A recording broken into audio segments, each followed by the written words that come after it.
혹시 눈치들 채셨나 모르겠습니다.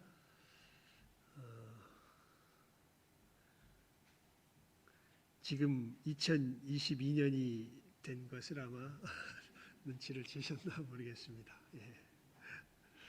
그리고 여러분 앞에 우리 포스터를 보고 숨은 그림 찾기라 그래야 될까요? 뭐 별 바뀐 게 없어 보이죠? 예, 근데 바뀐 게 있습니다. 먼저 2021년이라는 그것을 빼고 제자를 삼아라는 주님 주신 명령이 우리의 이제 앞으로 달려갈 길이 된 것을 다시 한번 확실하게 하는 의미에서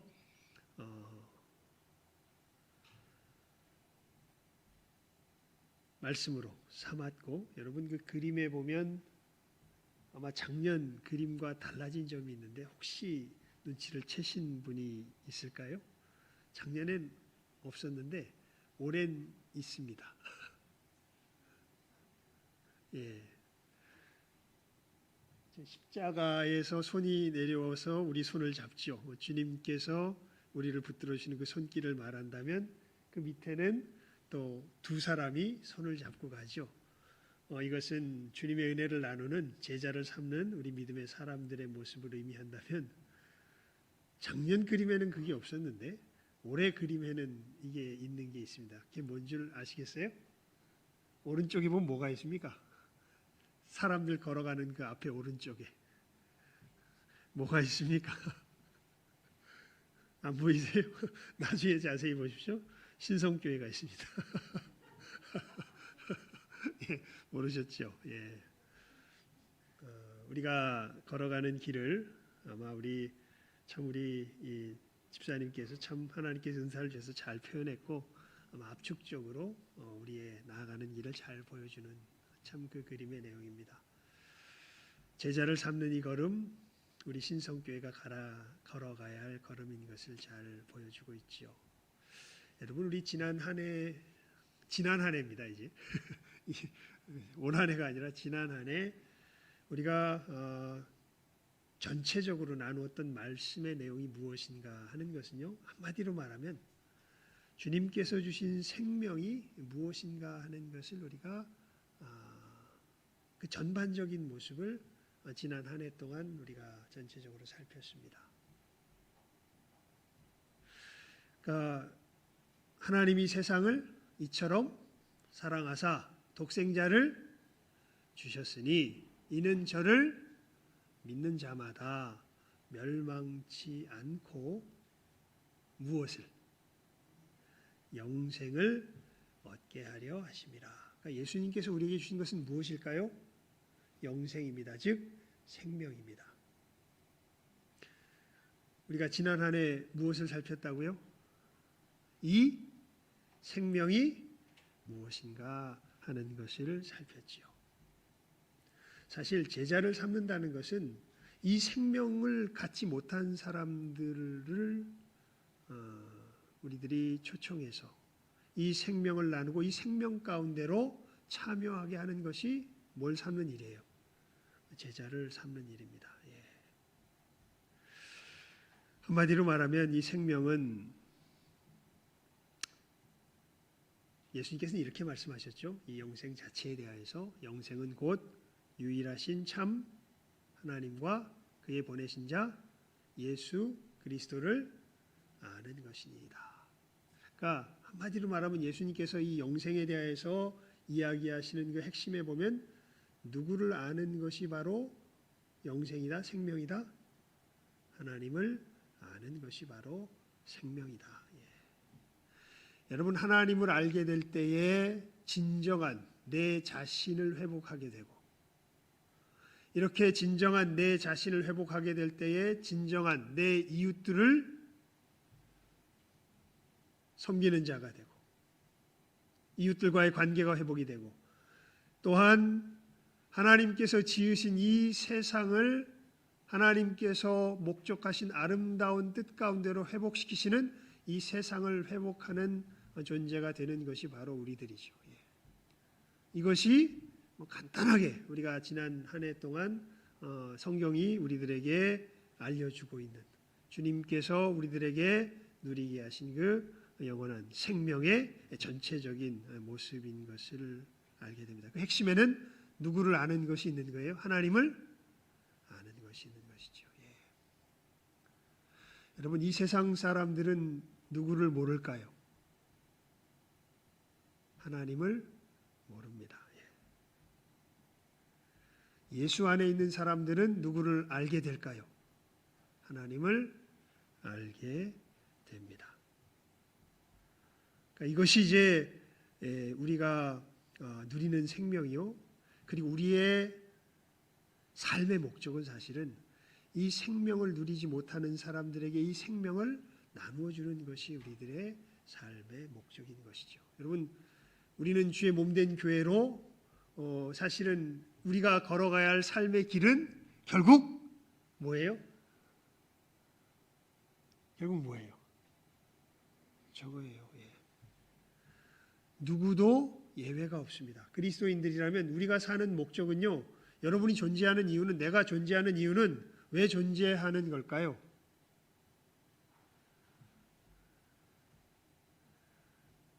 노후를 편하게 보내기 위해서? 아니면 좋은 직장에 가서 내 명성을 떨치기 위해서? 좋은 가정을 이루기 위해서? 아닙니다. 예, 사실은 우리들이 살아가는 목적은요, 아주 우리가 이 소요리 문답에서 배운 대로 말하면 하나님의 영광을 위해서 존재하는 것이고, 그것이 구체적으로 나타나는 우리의 삶은 뭐를 삼는 삶이 되는 거예요? 제자를 삼는 삶이 되는 거예요. 예. 많이 우리가 이 부분에 대해서 나눴죠. 여러분, 왜 나는 요 모양 요 꼴로 태어나서 이런 환경 속에서 이렇게 살아왔을까요? 많이들 이런 거 되게 한탄하면서 뭐랄까요? 굉장히 그 스스로를 굉장히 비하하면서 괴로워하는 사람들이 많이 있습니다. 나는 왜 흙수저인가? 나는 금수저다.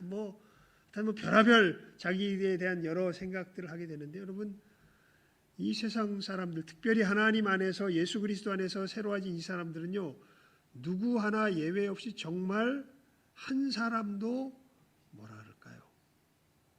소중하지 않은 삶이 없고 소중하지 않은 생명이 없습니다. 왜냐하면 왜 하나님께서 나를 이렇게 살아오도록 내 삶을 이렇게 거쳐가게 지내게 하셨냐면, 이 삶을 산 자라야 복음을 전할 수 있는 대상이 있기 때문에 그래요. 여러분, 여러분의 삶 속에서 우리가 남길 수 있는 게 뭐가 있을까요?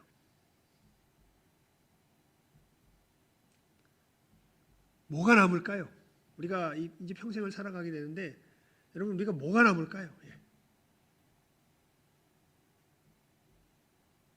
성경에 말하는 걸 보면요, 아무것도 안 남습니다. 예. 딱 하나 남는 게 있는데, 그게 뭐냐면 구원받은 영혼이에요. 이 모든 세상은 다 어떻게 돼요? 우리가 지금 중요하게 생각하는 많은 것들은 다 어떻게 되게 돼 있어요? 다 지나가게 되어 있습니다. 예.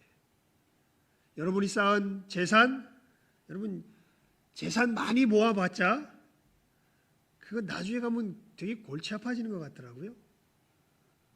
예. 자녀들이 재산 때문에 싸웁니다. 예. 없으면 자녀들에서 무시당해서 서러운데, 재산이 너무 많으면 자녀들이 그 재산 때문에 싸워요. 예. 참 있어도 많아도 괴롭고 없어도 괴롭고 한 게 그거죠. 그리고 결국 없어집니다. 내 것도 아닙니다. 예. 알렉산더가 그렇게 유언을 남겼다 그러잖아요. 자기 관을 내갈 때 자기의 양손을 관 밖으로 이렇게 해서 내가라. 세계를 제패한 사람 아닙니까? 근데 왜 그렇게 유언을 남겼냐면, 내가 젊어서 세계를 제패한 사람이지만 결국 죽어서 갈 때는 뭐로 간다는 거예요? 빈손으로 간다라는 것을 사람들에게 보여줘라. 그렇게 유언을 남겼다는 이야기가 있죠. 여러분, 이 땅 가운데서 우리가 행하는 많은 것들이 사실은 남는 게 아무것도 없습니다. 근데 유일하게 남는 게 있어요. 그게 뭐냐 하면 뭘까요? 구원받은 영혼들입니다. 그래서 정말 가치 있는 삶일 뿐만 아니라 우리가 살아가는 진정한 목적은 사실은 무엇을 삶는 삶이에요? 제자를 삶는 삶이에요.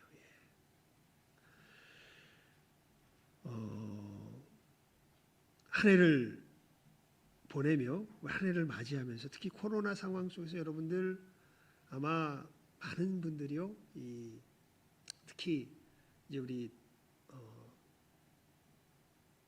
조그만 가게나 이런 자영업을 하시는 분들 같은 경우에는 굉장히 많은 고통을 받으신 것을 이렇게 보게 됩니다.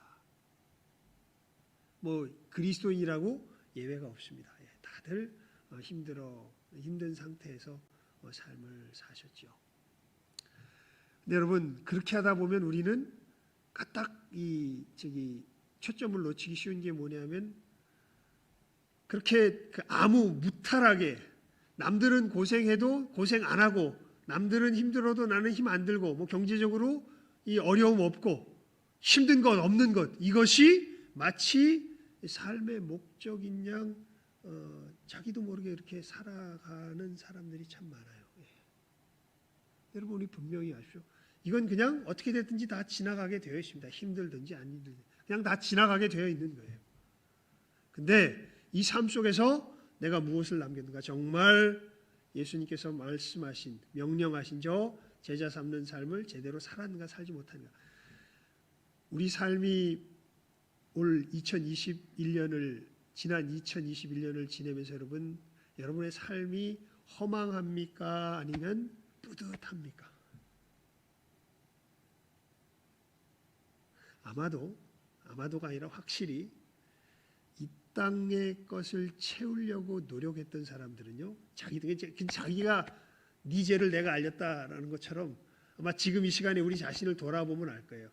여러분이 만약 진짜로 채우려고 했던 게 이 예수님께서 말씀하신 제자 삼는 하나님의 나라의 역사를 이루며 살아온 삶이 아니라 여러분이 만약 이 세상 것을 채우려고 살아왔다면요, 2021년 한 해를 보내면서 우리들 마음은 굉장히 허전할 겁니다. 채워도 채운 바가 없고요.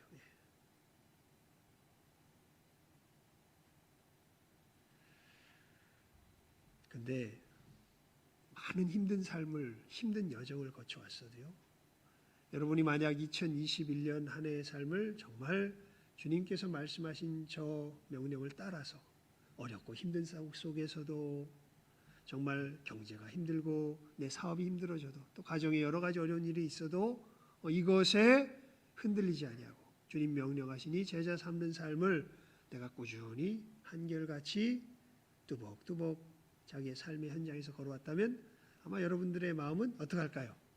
뿌듯할 겁니다. 하나님, 이 상황 속에서 이렇게 걸어왔습니다. 하나님, 제가 이제 내년 한 해는 또 어떻게 걸어가야 될까요? 그리고요, 그렇게 걸어간 사람 치고 제가 분명히 확신할 수 있는 주님의 약속이기 때문에 그래요. 삶에 여유와 감사가 없는 사람은 없습니다. 제가 경험해 봐서 알고요. 제가 이 걸음을 걷는 사람들 주변에서 봐서 알아요. 참 놀랍게도요. 제 주변에 목사님들 여러 사람들 교제하잖아요. 보게 되면 어렵고 힘들어도 그 속에서 하나님께서 말씀하신 것을 붙들며 이루기 위해서 분투하고 애쓴 사람들은 2021년 지나는 걸 보게 되면 놀랍게도 삶 가운데 발전이 있고요. 하나님께서 여러 가지 생각지 못한 것들을 풍성하게 채우신 것들을 보게 됩니다. 근데 그게 아니라 그냥 어떻게 하면 조금 더 편하게 살까? 어떻게 하면 이 세상 염려와 근심 걱정을 덜까? 그게 자기 삶의 목적이 돼가지고 거기에 꽂혀가지고 그것을 위해서 살아간 사람들을 보게 되면 2021년 이렇게 지나온 셈들을 보게 되면 더 근심 덩어리만 커져 있는 것들을 보게 돼요. 야, 이제 어떻게 하나? 야, 이제 어떻게 하나? 여러분, 우리가 2022년에도 무엇에 초점을 맞추며 힘있게 걸어가야 되겠습니까? 제자를 삼는 저 걸음을 저기에 초점을 확실하게 맞추고 우리가 우리의 걸음을 힘있게 걸어가야 되겠죠. 그렇게 하고자 할 때 내년 한 해 우리 교회가 온전하게 초점을 맞춰야 될 그 초점이 어딜까요? 그게 오늘 우리가 읽었던 본문 말씀입니다. 우리 다시 한번 읽어볼까요? 시작하면 읽습니다. 시작. 형제가 연합하여 동거함이 어찌 그리 선하고 아름다운고 머리에 있는 보배로운 기름이 수염 곧 아론의 수염에 흘러서 그 옷깃까지 내림 같고 헐몬의 이슬이 시온의 산들에 내림 같도다. 거기서 여호와께서 복을 명하셨나니 곧 영생이로다. 아멘. 뭔 얘기냐면 다윗이 쓴 시인데요. 다윗이 어떻게 보면 너무 평범한 건데 너무 놀라운 걸 깨달아간 거예요. 뭐냐 하면 형제가 연합하여 동거하는 그 삶의 모습이 곧 뭐라는 걸 깨달아간 거예요. 그게 뭐다? 이게 1절이 그거예요. 형제가 연합하여 동거함이 어찌 그리 선하고 아름다운고.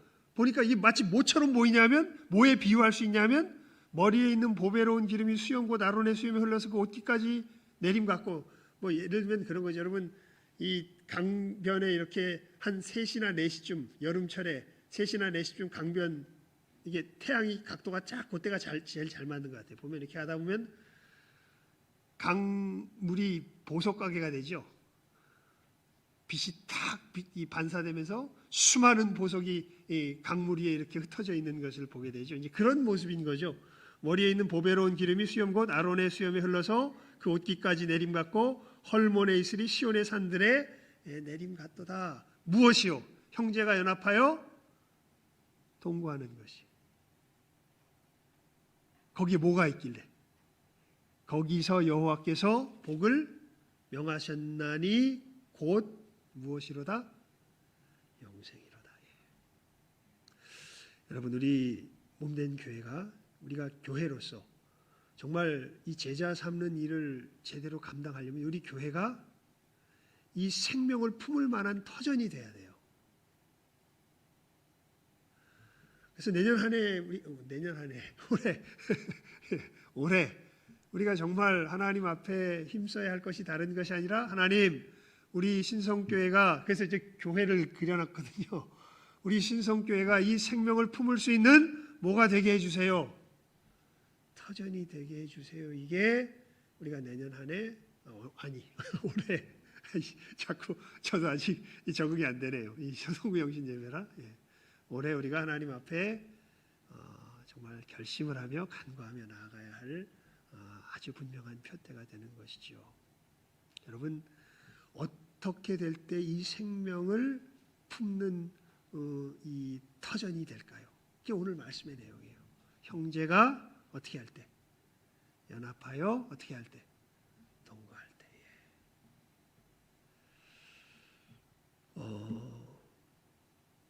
여러분 한마디로 말하면요. 주님의 사랑이 우리의 관계 속에서 서로 나누어지는 그러한 교회가 될 때. 그냥 단순히 예수님을 믿는 정도가 아니라 주님을 믿음으로 말미암아 주님께서 내게 주시는 이 사랑이 우리들 관계 속에서 어떻게 되는 나누어지는 그러한 교회의 우리가 이 모습을 띌 때, 즉 이것이 오늘 말씀 속에 너무 잘 표현되어 있죠. 형제가 어떻게 해요? 연합하여 동거하는 이 놀라운 우리들의 사랑의 회복이 우리들 가운데 이루어질 때, 그때 주님의 생명을 가진 자들이 우리 교회 가운데 와서 예수님의 사람으로 자라나는 역사가 일어나게 될 겁니다.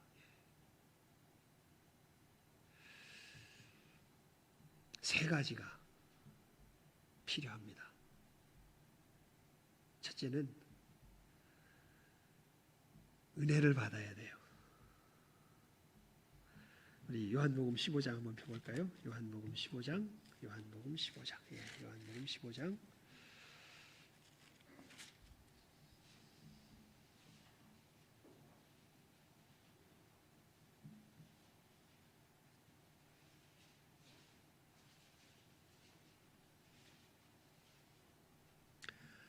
5절 말씀.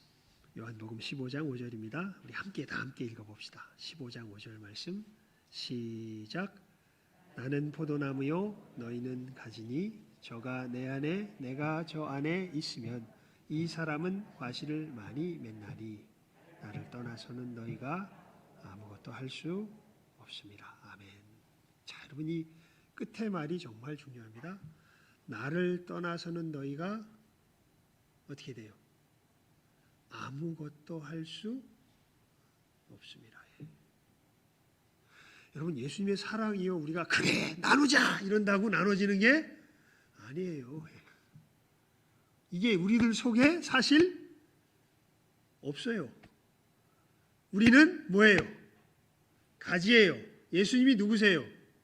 포도나무세요. 그래서 우리가 어디에 붙어 있어야, 나무에 붙어 있어야 그 영양분을 받아서 열매를 꽃 피울 수 있습니다. 우리는 주님을 떠나서는 결코 이 사랑을 나눌 수 있어요? 없어요? 없어요. 나누자! 결심한다고 되는 게, 나눠! 명령한다고 되는 게 아니에요. 어떻게 해야 돼요? 먼저 주님께 이 사랑을 어떻게 해야 돼요? 우리가 받아야 돼요. 받지 않으면 못 나눠요. 어떻게 형제가 연합하여 동거할 수 있겠습니까? 먼저 우리 각자가 주님의 이 은혜를 뭐 할 줄 알아야 돼요? 받을 줄 알아야 돼요. 그래서 여러분 예배가 그래서 중요합니다. 아마 하나님께서 2년 동안 이건 확실히 훈련시키신 것 같아요. 예배가 어떻게 드려지는 건지, 공동체로 드려지는 것에 대해서 확실하게 우리 교회 성도들은 아마 하나님께서 확실히 교육을 시켜주신 것 같습니다. 여러분 어쩔 수 없이 방송으로 드리지만 내 양심으로 하나님 앞에 여기에 나오지 않을 이유가 없는데 방송으로 드리면 그 사람은 위험합니다. 뭐 코로나 위험이 있든지 뭐가 있든지 그러면 몰라요. 근데 그냥 그게 편해.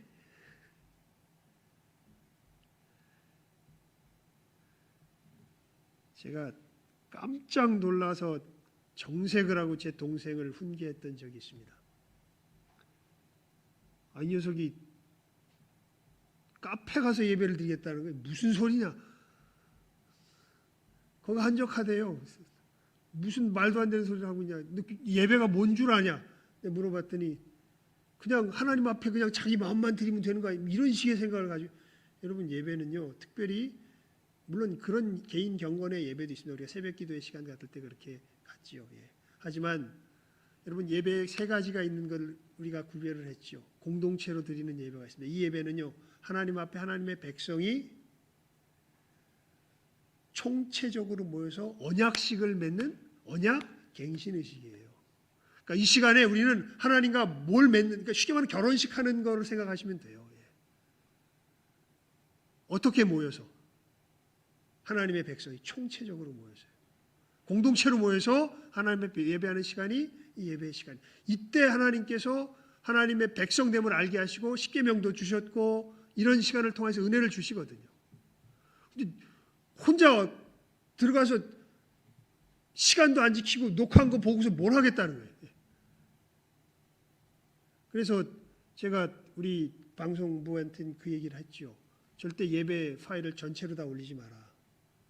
사람들이 오해한다. 그냥 그 시간에 그렇게 하면 제가 예배 드린 건 줄 착각한다. 그 예배 아닙니다. 특별히 이런 공동체로 드리는 예배는요. 절대 예배 드린 게 아니에요.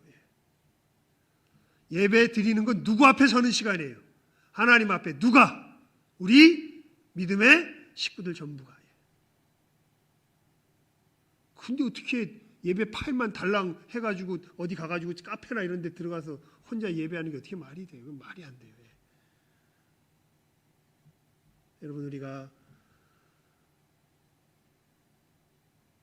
형제가 연합하여 동거하기 위해서는 주님의 사랑이 나누어져. 이 사랑이 나누어지려면 먼저 뭘 받아야 돼요? 우리가 은혜를 받아요. 은혜를 받으려면 우리가 어디에 제대로 참여해야 돼요?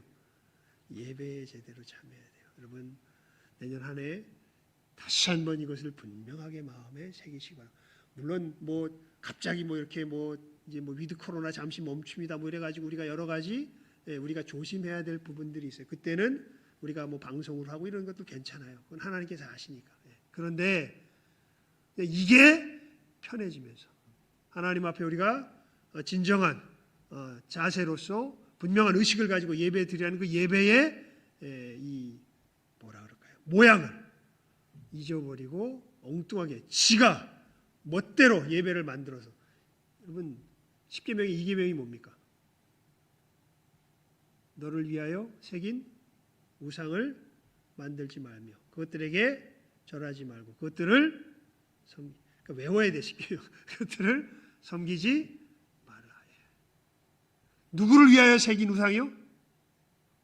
누구를 위하여 새긴 우상? 너를 위하여 새긴 우상.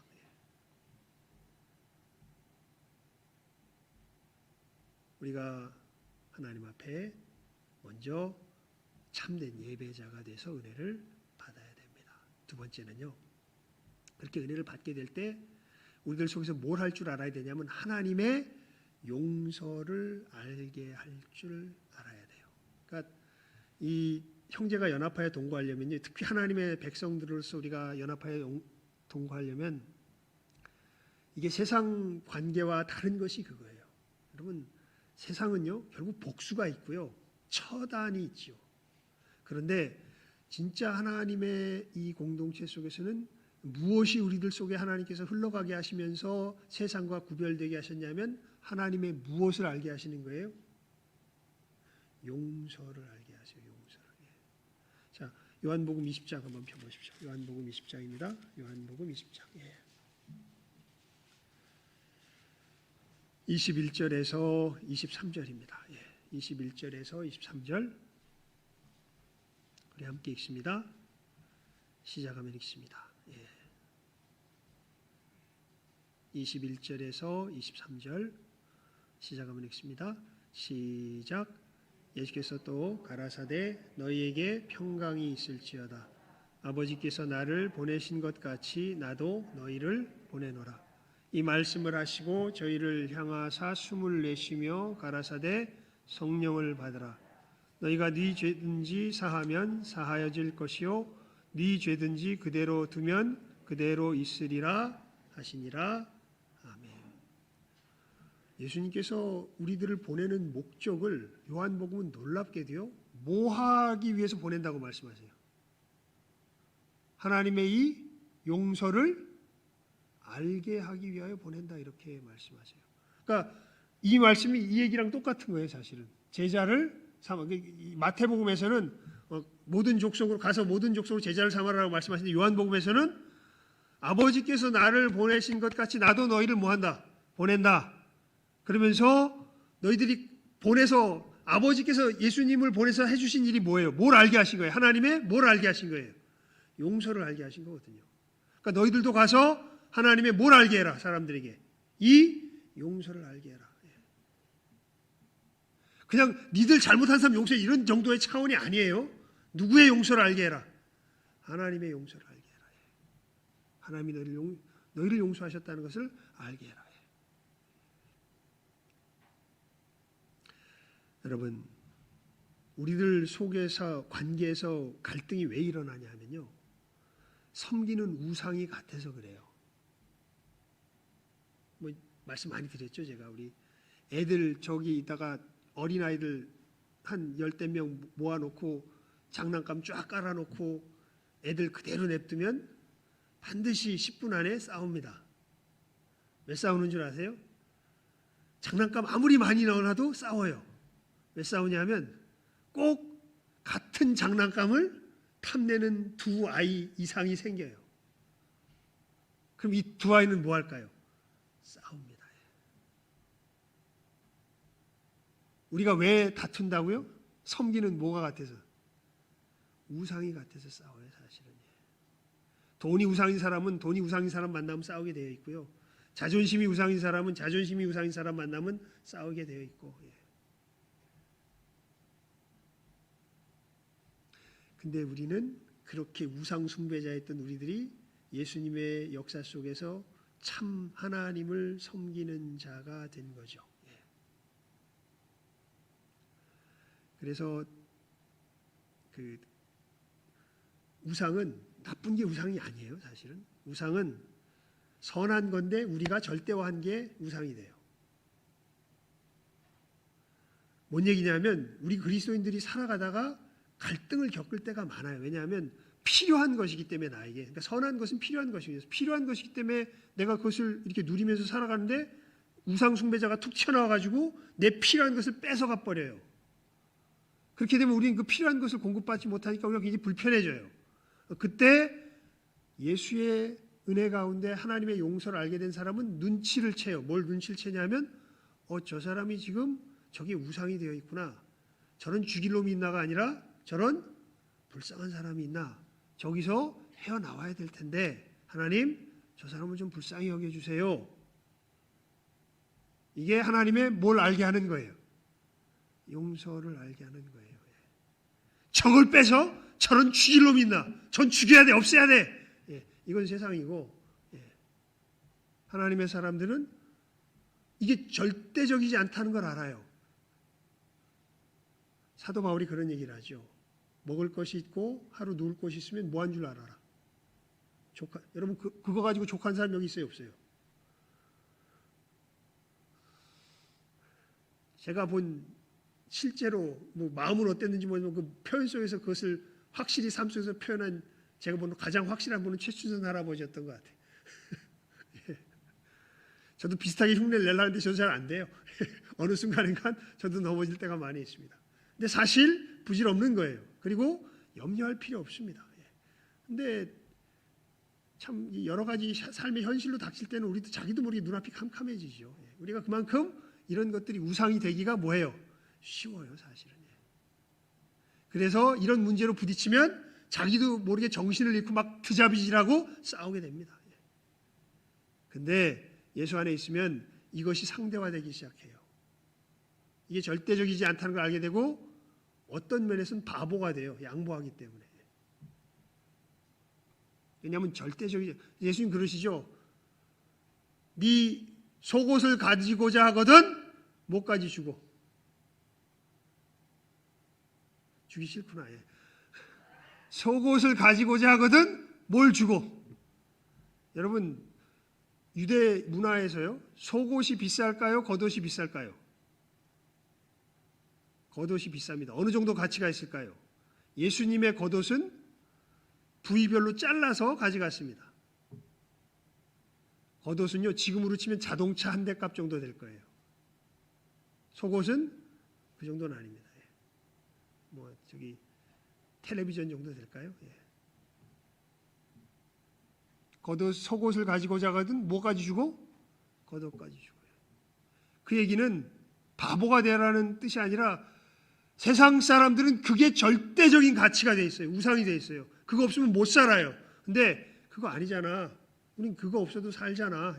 물론 불편할 수는 있어요. 근데 그게 절대적인 게 아니잖아. 라는 걸 알게 돼요. 그것에 절대적인 것으로 묶여서 살아가는 사람들, 이 사람들이 오히려 불쌍한 거죠. 그렇게 사는 거 아니라고. 여러분 이게 아까도 말씀드린 그냥 이렇게 말로 설명한다고 돼요? 속에 뭘 받아야 돼? 은혜를 받아야 돼요. 주님의 십자가의 역사가 내 안에 있지 않으면 이거 백날 듣는다고 당신이나 그렇게 사세요. 난 그렇게 못 살아 이러고 못 살아요. 그리고 드자비질하고 싸우면서 살아가요. 뭐 겉으로는 정의 뭐 별로 오만 이야기를 다 해도 결국 지 살겠다고 남 죽이겠다는 얘기밖에 못해요. 그 삶이 아닌 걸 주님께서 십자가로 이 썩어질 우상에서 우리로 벗어나게 하시면서 알게 하셨죠. 여러분 은혜를 받고요. 하나님의 용서를 알게 할 줄 알아야 됩니다. 마지막 세 번째가 뭐냐면요. 이것을 위해서 희생할 줄 알아야 돼요. 그래야 형제가 연합하여 동거하게 돼요. 한 알의 밀알이 땅에 떨어져 뭐 해야? 썩어야 돼요. 한 알 그대로 있으면 어떻게 돼요? 아무 열매도 못 맺어요. 썩어야 돼요. 그러니까 은혜를 받고 하나님의 용서를 알게 하는 가운데 자기를 희생할 줄 아는 삶을 살아갈 때, 그때 우리들 속에서 형제가 연합하여 동거하는 이 영생의 삶이 나누어지기 시작해요. 그러니까 어마어마한, 사실은 지금 공동체를 만들자고 우리가 2022년 새해를 여는 것입니다. 여러분, 정말 우리 하나님 앞에 예배하며 기도해서 제일, 그래서 급선무가 뭘 많이 받아야 돼요. 우리가 은혜를 많이 받아야 돼요. 은혜 받지 않으면 이거 다, 죄송합니다, 불교 용어를 써서 공연불입니다. 우리가 하나님의 능력을 받지 않으면 이건 그냥 아주 가증한 이야기밖에 안 돼요. 말을 이렇게 하면서, 그러니까 여러분, 참 그런 사람들이 정말 많죠. 결국 무슨 얘기를 해도 우리들 속이 그래서 그래요. 다 이기적으로 자기 이익 챙기겠다는 얘기로밖에 안 들리는 거예요. 정말 은혜를 받게 되면, 그래서 여러분, 그렇게 제가 정리를 해드린 거 기억나세요? 결국 그리스도인에서 사는 것과 세상에서 사는 것의 차이를 뭐라고 표현할 수 있을까요? 아마 이렇게 표현될 거예요. 세상 가치 속에서 살아가면요, 결국은 다른 사람을 이렇게 대할 수밖에 없어요. 내가 좀 살아야 되겠으니까 당신이 좀 희생하셔. 근데 내가 살아야지. 당신이 좀 희생해야지. 이게 세상 가치예요. 근데 정말 예수 안에서 살기 시작하면요, 내가 죽더라도 당신이 살았으면 좋겠습니다. 이게 진짜 돼요. 그게 예수님의 구원의 역사예요. 그게 누구를 아는 사람들의 모습이에요. 하나님을 아는 사람들의 정체요 모습이에요. 진짜 예수님을 믿는 사람은 이것을 못내 갈급해하며 소원해요. 안 되면 애통해요. 자기 속에 이게 없어진 것을 슬퍼해요. 이것을 위해서 기도해요. 그래서 은혜를 구해요. 여러분, 우리 신성교회가 2022년도에는 저렇게 주님의 제자를 삼는, 주님의 생명을 나눌 수 있는 복된 터전이 될 수 있도록 은혜를 많이 받아서 하나님의 용서를 알게 하는 이 희생의 삶을 살아갈 줄 아는 우리 모든 귀한 복된 한 사람 한 사람, 우리 믿음의 사람들, 우리의 공동체 될 수 있기를 주님의 이름으로 축원을 드립니다.